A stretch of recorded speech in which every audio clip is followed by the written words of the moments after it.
lawmakers seek more answers about why the IRS targeted conservatives and other groups seeking tax-exempt status.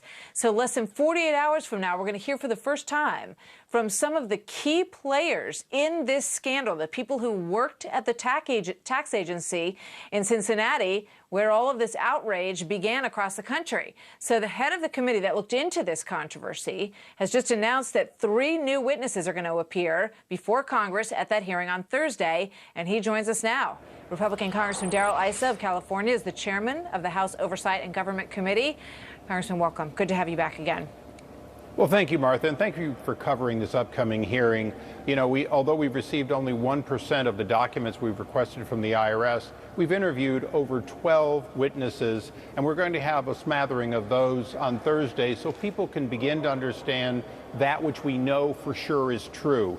And most importantly, that this was not isolated to Cincinnati, but in fact went to Washington and then went up the chain from there. Now, as I understand it, one of the people that will be testifying is Elizabeth Hoffaker. She worked in that Cincinnati office. In fact, she was the person, one of 2 people, who were tasked with a big pile of applications for tax-exempt status from Tea Party groups and conservative groups. And they said, you know, you need to go through these. She claims that she and her colleague were dumped on, were made into the fall guy in this, and that they got their orders directly from Washington. Will she testify to that tomorrow in the hearing?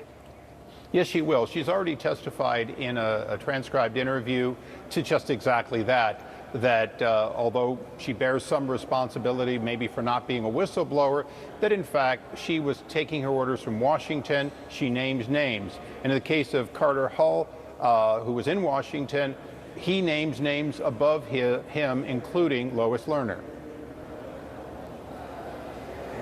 All right, so is Carter Hull going to testify at this hearing as well? Because his name was on your list, was it not? It is, and he will.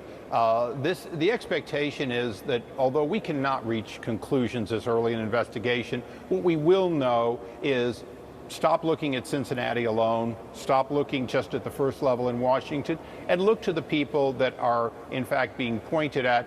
As you know, the IRS is an agency in crisis. We've had multiple hearings on multiple areas of wrongdoing, and 2 witnesses taking the 5th, which is extremely unusual. You know, the president came out when all of this started to erupt and said he was very disturbed by it. He said that, you know, under no circumstances should we be screening in this way. What has the White House been doing about this issue? Polls tell us this is one of the most important issues on people's minds right now.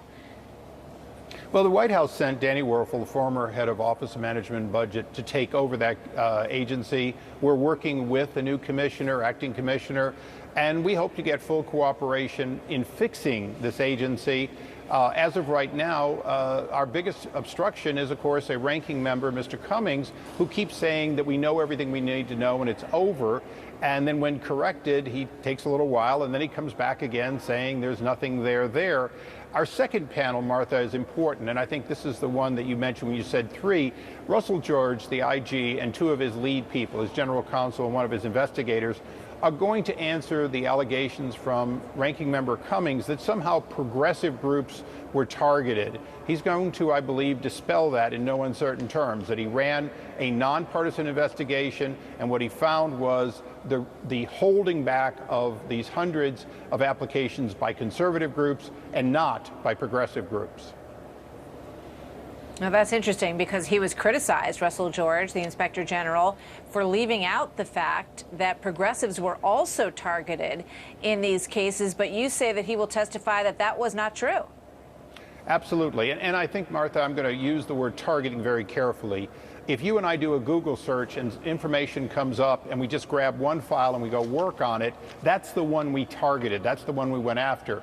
There may have been groups that came up in searches, database searches, but no groups, as far as we've got any evidence at all on, were ever withheld for weeks, months, or years the way the Tea Party groups were. And that's really, when we use the term targeting, we're not talking about a name coming up in a search. We're talking about unreasonable delay, as we saw with Tea Party groups for as much as 27 months. Yeah. Well, we know we didn't see those kind of complaints from the other people who were applying Exactly. on the other side of the fence. So we'll be watching. Darrell, Issa, Congressman, thank you very much.